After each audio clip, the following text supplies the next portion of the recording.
Welcome to Walk the Talk with me, Dave Thomas.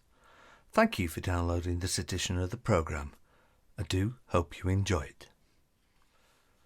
Jackie Malton was born and raised in Leicestershire and joined her local police force as a cadet. Later on, she transferred to London's Metropolitan Police. From the outset, Jackie was openly gay when many of her peers were unable to cross that line and remained in the closet. Jackie rose through the ranks and became a detective inspector on the Met's flying squad. Her passion for the job and her refusal to conform to the institution took its toll. Jackie became an alcoholic, and it was a chance meeting with fellow alcoholics that was to change her life forever. As a proven thief-taker, Jackie would always ask why people committed crime, when her colleagues would be asking how. Now retired, Jackie gained several degrees and is now counselling inmates in prisons on their own reasons for committing crime. Many of them are serving life for murder.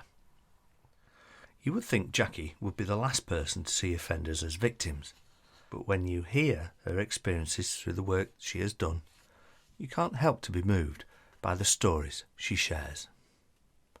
Jackie's love for life and people is infectious, and she is a force of nature. You may not have heard of Jackie Malton, but you will have heard of the character Linda LaPlante based her fictional character on. Prime Suspect was broadcast in the 1990s, and D.I. Jane Tennyson was born from Jackie's own story. I'm delighted to say that Jackie has agreed to share her story with me. So join us now as we walk around her local village with her dog Stanley. So you join us on Thursley Common, which is in the county of Surrey, on a very crisp, sunny Saturday morning. I'm with Stanley, who's a Lakeland Terrier, and also joined by his owner, Jackie Malton. So welcome to Walk the Talk, Jackie. Thank you. It's a pleasure to meet you. So the first obvious question that I have to ask you is, why did you become a police officer? I was the youngest of three growing up in Leicester, and I failed the 11 plus when everybody else passed it in my family. So there was kind of what I would think, what it was, it's a great shame actually about this failure. Went to secondary modern school, which was fine, absolutely fine. I was for tomboys, do a lot of sport and stuff.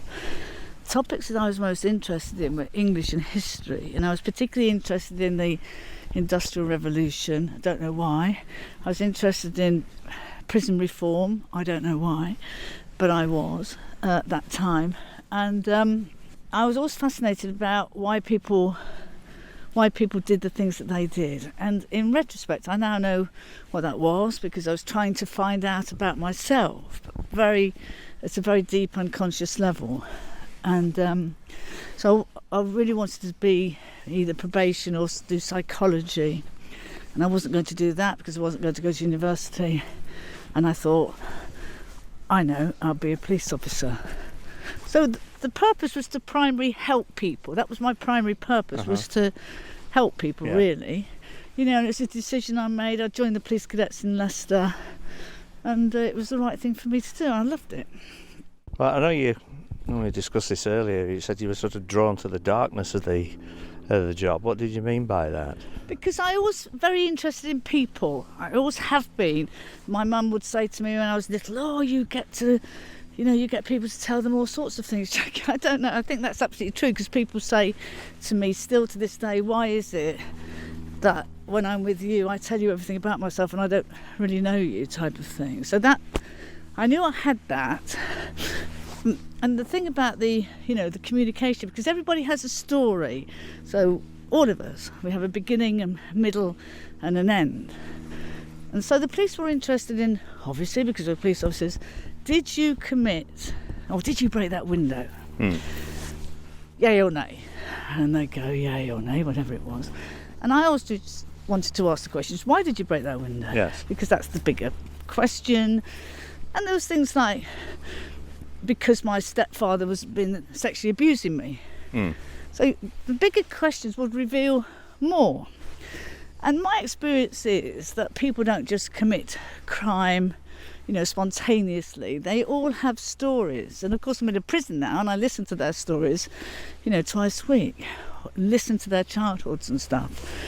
So when I'm in when I said I was interested in the dark side, I was also interested in something, that was within me. And I look back now and I just kind of think we all find a ministry in life, and that's my ministry. My ministry is that I wanted to be I was interested in criminology and criminals.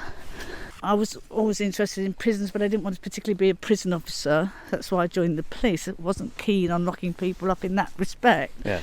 But if somebody had said to me, "Oh, Jackie, you will be in a prison, but it will be through, you've earned your seat through your own alcoholism to be in a prison," I'd have just looked at them as if to say, but that was the journey. Yeah. I am in a prison, but my route was a bit different to get there. Yeah. Well, I think I've spoken to a few people that are passionate about what they do, and there's a theme that runs through a few of the stories, and that they say that they were almost running away from something. I was just wondering if your career choice, where you were running away from something. I think I was running towards something. I think it's the opposite, but I didn't know what it was that I was running towards. Uh-huh. I do now, but I didn't know then. So I think it's an unconscious running towards, to try and find out that if I started to understand these people, then I would understand myself. Yeah. And I know you've done a lot of work in prisons, and we're going to talk about that in a moment. But I'm just wondering, dealing with convicts, ex-convicts, whether there's any common themes between being a police officer and a criminal, I suppose. In their kind of, I think there is something about that thought process that criminals are quite devious. A lot of them, I think, are above average intelligence. I know they get caught and everything, but they're streetwise. They've got a lot of kind of common sense. They have a sense of intuition. All of these things that police officers do have: common sense, streetwise, intuition, and everything else. And it does become a bit of them and us, as we know that. And also when, obviously, in the prison, they know who I am and stuff about me, and you get calls across, not particularly from my guys, but from other guys in the prison. "Oh, excuse me, miss, you're the one that was in the flying squad?" And you go, "Yeah." "Oh, I got nicked by them." As if there was some accolade to have been arrested by somebody in the flying squad. So and also, just in recently about London Bridge or the bombings and everything, they're very, very, very supportive of the police and have huge respect for police. A lot of them have a huge respect for the police and what they do, and they'd say, "Okay, I was caught, fair cop." And they would also say that prison has been the best thing for me in order to kind of look at themselves, to change. Because, people will tell you stories and say, in their 40s, said, I can't live this life anymore. I need to do something about it. Yeah. So I found them very respectful of police. I have not heard people blaming the police for ending up in prison. That's not my experience. Yeah. It's almost as if, as long as they're being caught fair and square, then that seems to be the sort of, that makes it all right, that it was fair that they were caught. Yeah, and also the whole work about rehabilitation and change is for them to look at their part and what their patterns of behaviours are, not to point the fingers at, the police or the judiciary. You say, hold on a minute, what was your part in all of this? In the work that we do in prison, I do break them down in terms, when I say break them down, we go back to, to the childhood, and we start from looking at thoughts, behaviours and emotions as far back as they can remember. So we deconstruct their identity, because lots of them have masks operating. A lot of them operate on fear. A lot of them say, well, what happens if I find my authentic self and I don't like who I am? And you say that's absolutely impossible to do that, because it is your authentic self. And it takes a lot of courage for people, anybody, honestly do a reflective process of themselves and go to the deepest part of themselves. I always draw an analogy. I did it yesterday in the prison. He's a new guy I've got. And it's a bit like a sealed paint tin. and you have to get the screwdriver under the paint tin and just ease it up, and you go like the beginnings of the openings, and the trust that you have to build up with them for them to reveal who they truly are. Now you give them that safe environment and the trust and the identification, because we're addicts. I'm an addict, they're an addict, an alcoholic, they're alcoholics. So we've got an identification process right at the very beginning, and it just seems to work. And I only work with men who come to me and say, you know what, Jackie, I'm ready to change my life, can you help me? Yeah, well, that's a very important point, isn't it? Because unless that person is at the point where they want to change, then it's just a waste of time, really, isn't it? Complete waste of time. Absolutely complete waste of time. Now, you also have to suss out that they're not doing it because they're going on the parole board or whatever, what their real reasons for change are. But, you know, prisons is a place of rehabilitation. I'm in a prison near in Surrey, men's prison obviously, and we've got a fantastic governor, and it's a working prison on the one hand, so they train them to do all sorts of professions, and it's also an educational prison where they do many rehabilitation courses on healthy relationships, anger management courses. They do alcohol and drugs programs, etc. And I am supervised by the criminologist, who's a substance manager, and I talk to him about the work that I do in there as well. So it's a very cohesive, supportive prison, to be perfectly honest. And so when people then talk about, oh, prison's a soft option, prison's not a soft option. There is nothing for them particularly to do in terms of recreation, exercise, etc., etc.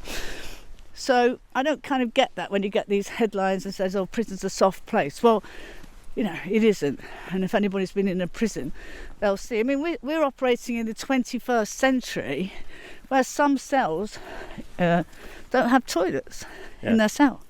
They're locked up. They have to call for somebody to unlock them in the middle of the night.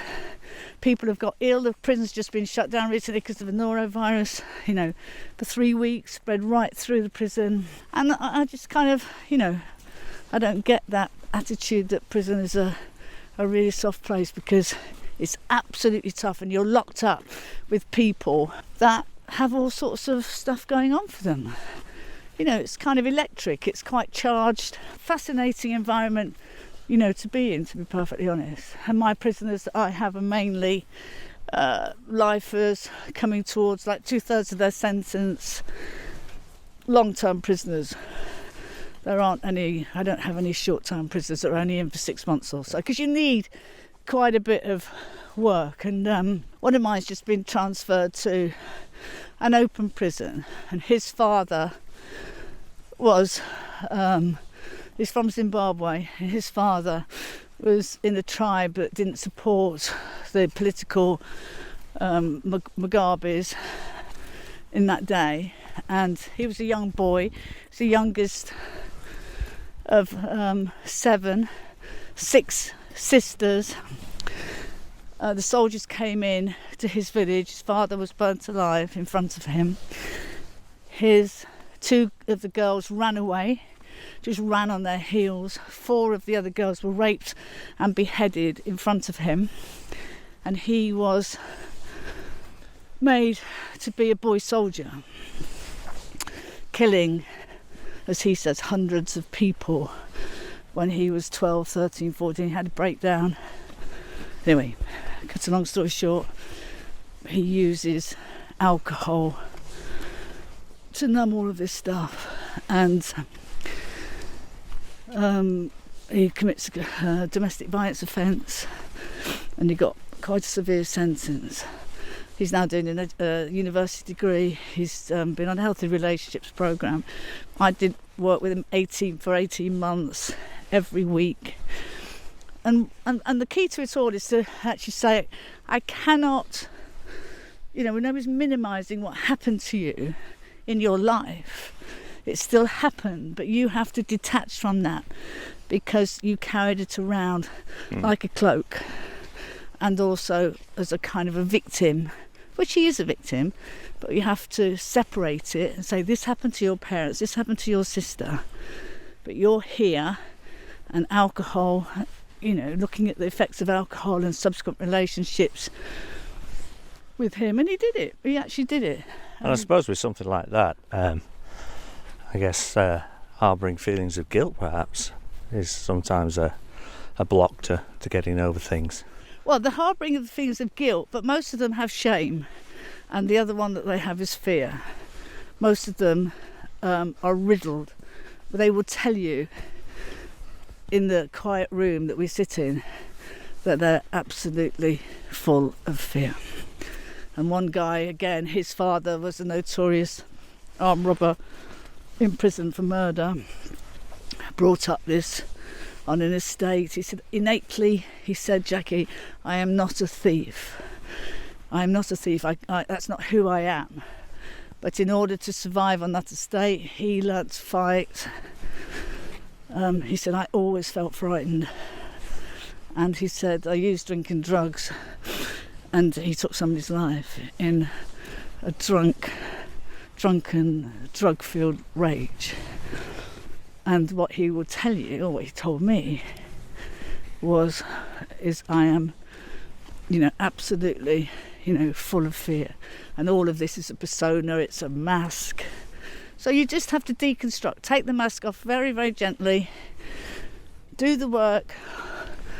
It's around shame, guilt, fear, and then start to reconstruct them, so to speak, together. We do it together, obviously, and to find out who they truly are. Now, you described all those emotions, and you also mentioned courage a few minutes ago, and you've made no secret of your own sexuality, and you came out as openly gay very early on in your life, and perhaps in an era that perhaps is not as enlightened as it was or it is today. I don't know if you could share a bit about that with us. Yeah, one of the things that I had was that I don't come from any form of alcoholic family or any form of addiction, but I used to pick up about what my mum sometimes, well, quite a lot actually, she's always worried about what other people thought, neighbours and relatives. And as a little kid I say, it doesn't really matter, Mum, does it, what other people think of us, as long as we're all right. And along the way... That's quite a wise thing for a little girl to say, that. Yeah, I felt... But I remember saying to myself, if I put up an umbrella, I as a kind of imagined an umbrella, that this would not perforate through, and it did. And I internalised that, and I became concerned about what other people thought of me, and that remained for a number of years, and it is crippling, absolutely crippling. So it was the beginning of an external validation. So about being gay, nobody else I knew was gay. In the police, I don't blame them for this. I certainly don't blame them for this at all. But my gay friends in the police, they all stayed in the closet. And I felt shame. Absolute shame. And shame is all pervading and guilt is proportional. If you get my meaning. Mm-hmm. So that was the start of, the shame. And drink, the sexuality. I felt really, really ashamed of myself, and yet there's that other strong part of me that wanted to remain true to who I am. But I was torn. It was incongruent. So my journey was one of incongruence, because my outer did not match my inner, because I felt fragile. I felt my inside was a bit like tissue paper, and my external, my mask was one of an extrovert, fun girl, but that wasn't who I was. I am an extrovert and a fun girl now, but in a sense it was a mask that I used in order, to get people to like me and all of that stuff, because I was worried about what other people thought. But when it's an incongruence to who you truly are, because there is part of me that you'll be surprised to know I'm quite shy. So you weren't able to live with yourself, I It suppose. was a terrible feeling of being able to live with yourself. So alcohol took the numbness away. And I was an overfeeler, that was another thing. So in the police, I was an overfeeler. And it's very difficult to be an overfeeler in the police service. I'm talking about the culture of the 70s now. Yeah.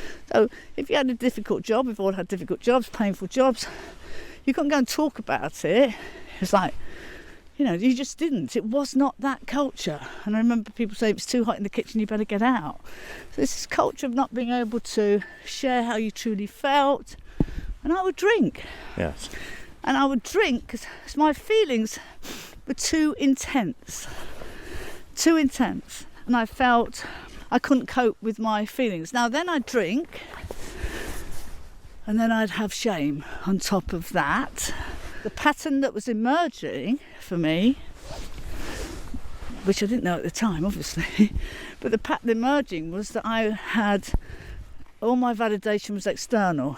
So my job, alcohol, what people thought of me, relationships, the car that I drove, everything was external because I didn't have a sense of who I was, something that was internal. Now, the evidence will show, that I was doing okay in the police and everything, but I had this imposter syndrome inside of me that thought, you know what, Jackie, they're going to catch you out. Another thing was, I was kind of, used to say to the police and stuff, we need to think bigger than we're thinking. And, when I went to Hammersmith, I was told I couldn't go and see the policing unit within the borough of Hammersmith. I said, what do you mean? No, you can't go and speak to them. I said, well, of course you can. Of course we must. Reach out. And so everything I seemed to bring to the table, they looked at me as if to say, this woman over here, she's rather kind of, odds. But you fight and you fight. And we set up the first domestic violence. No, not the first, the second. The first one's in Tottenham. And the two women that set up the first one in Tottenham, I see 3 times a year. 3 times a year. I still see them socially. Yeah. I saw them recently in London. So we set up the second with Hammersmith and Fulham Council. We set up a parallel domestic violence intervention project for the male offenders on parallel lines. So the women got support and the men got support by doing a programme to look at their offending, emotions, behaviours and all of that type of thing. That was in the late 80s. We had a victim liaison officer as well. And, it was a matter of just pushing. But of course, when things get a bit tough and you're down on your numbers, police will always be down on your numbers. The first to collapse then were the victim liaison officer went, domestic violence teams reduced because you've got to be policing somewhere else, if that makes sense. Well, you sort of mentioned the power of the institution as well, and there's an intolerance of difference. So I'm just wondering, as being a gay officer, how that affected your career. The police when I joined was white, male and heterosexual, and it's intolerance of anybody that was different.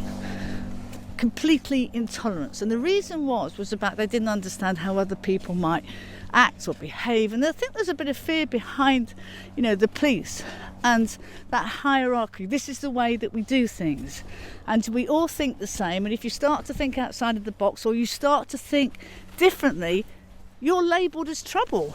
That was the point. Yeah. You're labelled as the difficult one. And I talk about this and say, never underestimate the power of the institution. It's a phenomenal, powerful, it was then, it's much, much different now. I'd love to be a police officer in some ways in today's police service, where you've just got a different feel about leadership. It's just completely different. So we were hierarchical, punitive, disciplined, very powerful institution. And what happened was, if you were seen to be slightly different or speak out, what it brought up for me, this is my stuff, certainly not the police's stuff, was another dose of shame. we've just stopped briefly on our walk and we're looking at something very interesting structure. What's this we're looking at? Right, so what happened here is that the electricity board with English Nature, we've got a great manager here called James Giles, and on the common, this beautiful common, we had electricity pylons. And so the electricity board have put all the electricity underground. We have no pylons left on this common, and it's a very famous common for its dragonflies. So what we're looking at now is part of an electricity pylon that they've put into the ground as a remembrance of what it was like. Yes. And then we've got this famous, a local blacksmith and his wife designed that beautiful dragonfly. It's fabulous, isn't it? Which is what Thursley Common is, one of the things that it's famous for. And this is part of what they call the Dragonfly Trail, which I'll just show you here, which gives all the information about the dragonflies and stuff. So lovely. It's just brilliant. You've made no secret of your alcoholism, and I know we've spoken about that a little bit. I'm always curious in the two decisions of why couldn't you stop, and then why did you? Okay, why I couldn't stop, I think, in the sense was that because I became, an alcoholic, and it was a physical need to kind of drink. What I would do, I have to say, is I would police myself. So I'd put myself on call as acting. If the acting superintendent was on leave, I said, I'll do call. And then I would police myself because I knew that I wouldn't drink, type of thing. And then I'd probably I would reward myself afterwards. And it just became a coping mechanism for my kind of life. And what was it that you were trying to cope? What was it that you were coping with? Well, all of this, not feeling enough, yes. Shame, imposter syndrome, low self-worth. I just didn't feel comfortable in my own skin. So I was restless. I felt that there was treasure in the trash, that deep down inside of me I knew there was something better, and I didn't know how to access it. And I remember being at Kensington and Chelsea, and Alcoholics Anonymous did a presentation to the police consultative group, and I said to them, these alcoholics who were in recovery, how can we, the Metropolitan Police, help you? Shall we put in the ceilings of the cell when you wake up feeling like rubbish, call Alcoholics Anonymous on 0800 123 123 or whatever it was? And this man said to me, why don't you come to a meeting? I said, I'm far too busy. Yes. That grandiosity. Yeah. So anyway, I went. And he said, did anything identify? Did you anything identify with you, Jackie? And I went, yeah, I can understand it, yeah. I said, I'll just take your I'll keep your number. Then I read an article in the paper about Danny, who was a homeless man who was on the streets of London, and he woke up one day, had enough, and he didn't want to drink anymore, and he ended up doing the teas and the soup run at Crisis at Christmas. And I thought, I've always wanted to do that Crisis at Christmas. And there's a great saying in AA that you get sick and tired of being sick and tired. Yes. And I was sick and tired of myself, and I knew, like I said, there was some treasure in the trash. I phoned up that man from AA. It makes me always kind of well up a bit. And he said, I said, oh, do you remember me? My name's Jackie. I was the cop. And he said, yes, I do. I said, I think I'm one of you. I think I'm an alcoholic. Can you help me? And I said, he said, yes. He came round to my house with another man. I was on the 29th of I went to my first meeting. He took me on the 29th of December 1992. So in a couple of weeks, I'll be 25 years.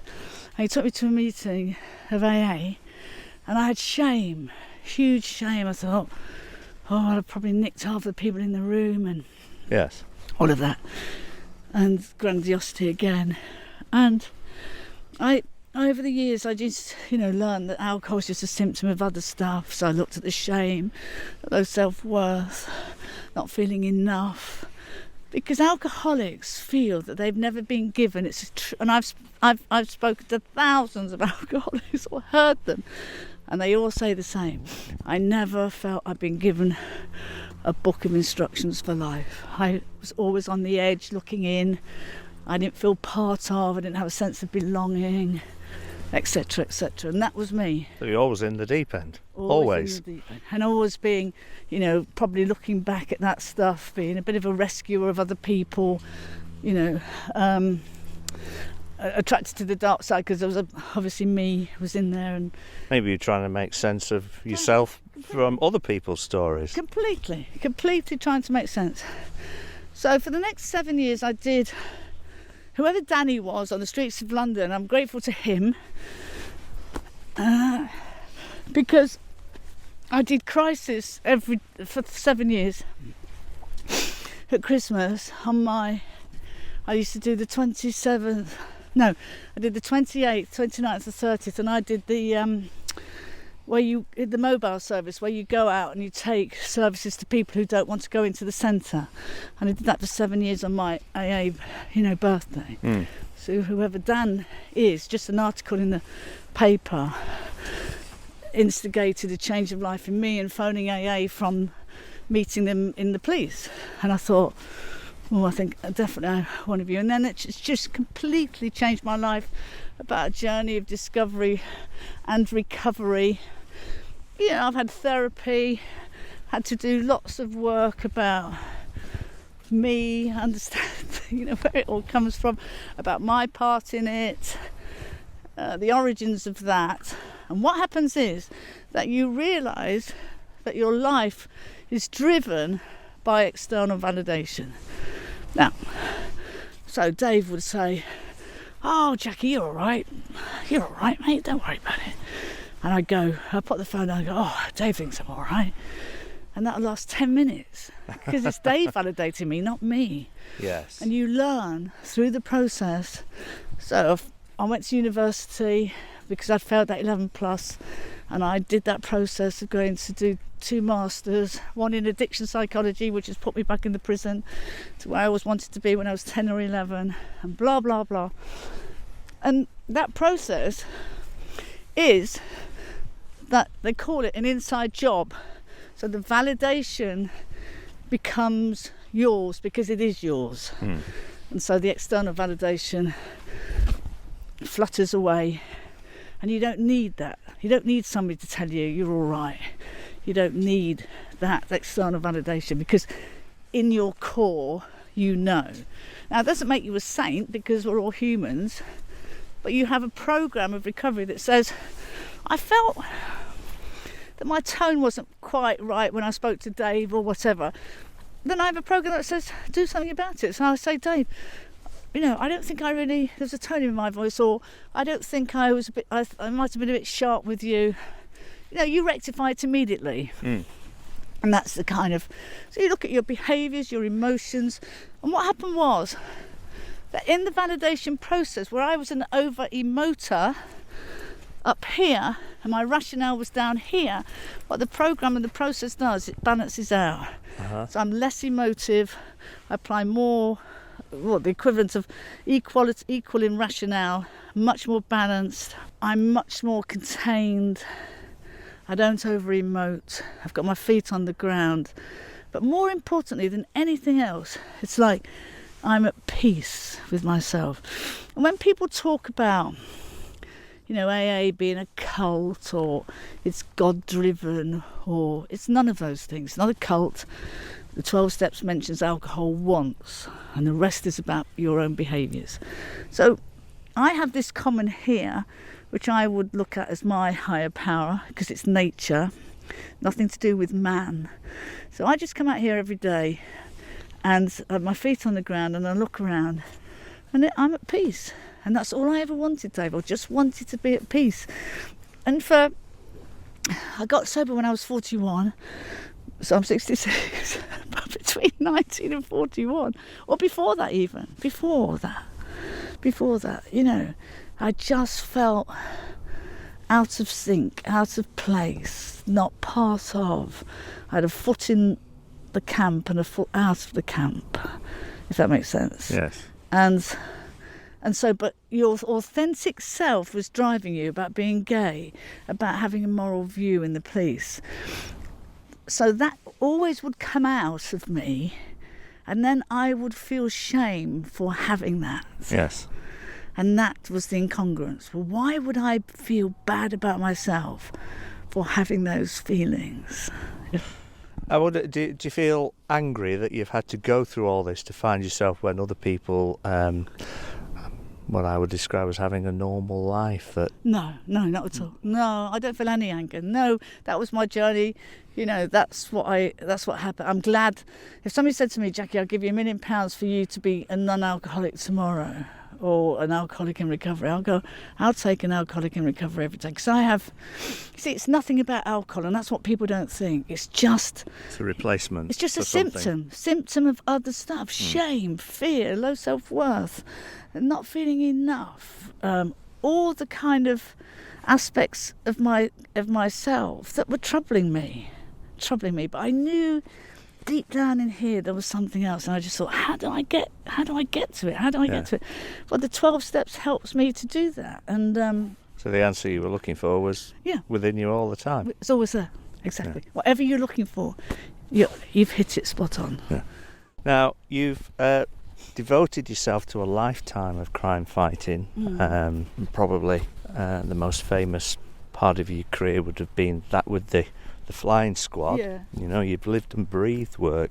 Yeah. And I'm interested to know what sacrifices you have made to be a successful police officer. Well, it's funny, isn't it, that it's just funny when people say to you now, oh, have you got children? You go, no, I'm gay. Well, you can still have them when you're gay. I said, actually, of course you can't. In the 60s and 70s, nobody I knew had children. But I love kids. I love dogs. And kids and dogs seem to love me. So, you know, it was impossible. You just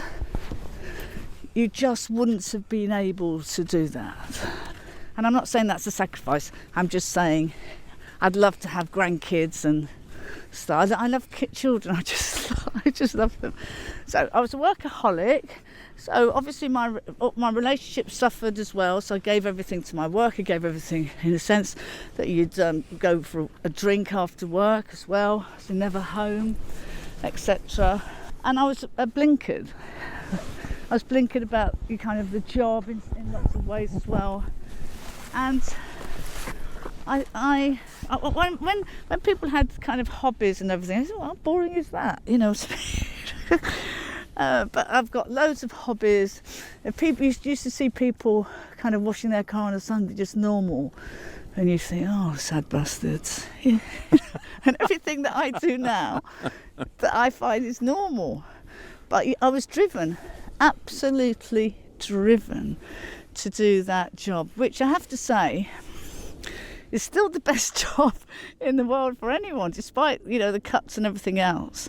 But there's no other job, I don't think, as special as being a police officer. I think whoever's a police officer out there, you're very, very, you know, lucky people. And I know, you know, they are heroes. And there are people that do phenomenal acts of courage and bravery and beyond anything, but that's why we joined the job. We joined the job to run towards. We didn't join the job to run away from. And what goes with the territory of being a police officer, you do those heroic things. Some people, like London Bridge, I mean, phenomenal acts of bravery, courage, and it's that fight or flight, isn't it? Yes. And what the police officer will do, wouldn't even think about it, go whoosh, straight in. And how do you think the modern police service is looking after its staff these days? Well, I'm so impressed. I'm a big follower of Twitter, so that, you know, what you're doing, mental health, well-being. So I went up to Greater Manchester, I did a programme on Women in Blue, and the woman there was talking about how they're considering what it is for some police officers to care for the elderly, because they've got pressures of caring for the elderly, or they've got children, you know, the sandwich. There are things about how women cope with the menopause. There are things, if you go to traumatic incidents, obviously mental health is very, very important and everything else. So there's lots and lots of support from the police that we never had internally. I think sometimes I think sometimes I just witness a bit of Prozac policing on Twitter, which means that, that some senior police officers believe their own narrative when the evidence actually says from other police officers, it is really, really tough out there. Yes. And we're at the front line, and we're doing this and we're doing that, and then you've got this kind of Prozac leadership. It's almost like morale is good on the 6th floor. Exactly. Morale is good on the 6th floor. So somebody is actually, so there are some ranks there that aren't telling the truth. They're not telling the truth. And what's interesting is why they're not telling the truth. Because it would be perceived, one would guess, that they're being judged. So if I really tell my senior officers, so let's look at superintendent rank. Let's take the superintendent rank. Yeah. Superintendent rank, so you've got chief superintendent, so you might be going up and then for yourself and everything else. But we need to be, it's no good sitting on your hands as a superintendent and say, well, everything's fine. I go out with my troops, twice a week on late turn, and everything's wonderful. When in actual fact, the evidence will show you that it isn't. And that's what that common language is called, is like Prozac policing. They believe their own narrative. But is that a symptom of the culture as well? Whereas if they do push a problem up the line, say, look, there are problems, then they think it might reflect badly on them and poor leadership. It's human. It's the human condition, isn't it? It's just the human condition.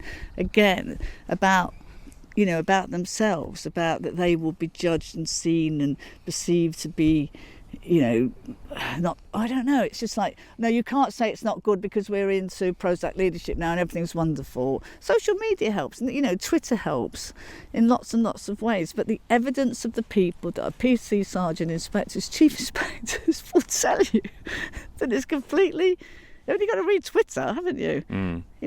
Very the accounts from mature, responsible police officers will tell you something else, and it's, there's something that's missing, and I can't. I mean, I'm not in it, obviously, so I don't know what it is, but I suspect there's a gap of what some, let's say, just for argument's sake, I'm not picking on superintendents, but let's just say superintendent rank may not be saying to the actual reality of the evidence.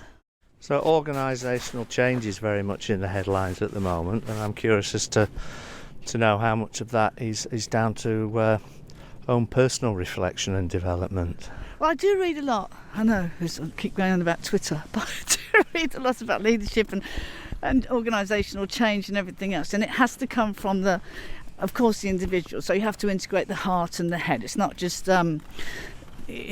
using words. So the whole point about any form of change is about reflecting on yourself. So you have to go to the dark parts of you, looking at unconscious biases, your prejudices, what it is that you really think, and are you being authentic, or are you just going with the flow and everything else? So I think it's a lot of hard work to look at yourself. It is hard work because it hurts and it's painful, so it's easier not to go there. But that is the deep transformational change within you that allows then that you bring back to the organisation to help others and to create that environment where people can be honest, they can show their vulnerabilities, they can tell you who they really are without being judged. Yes. Without being,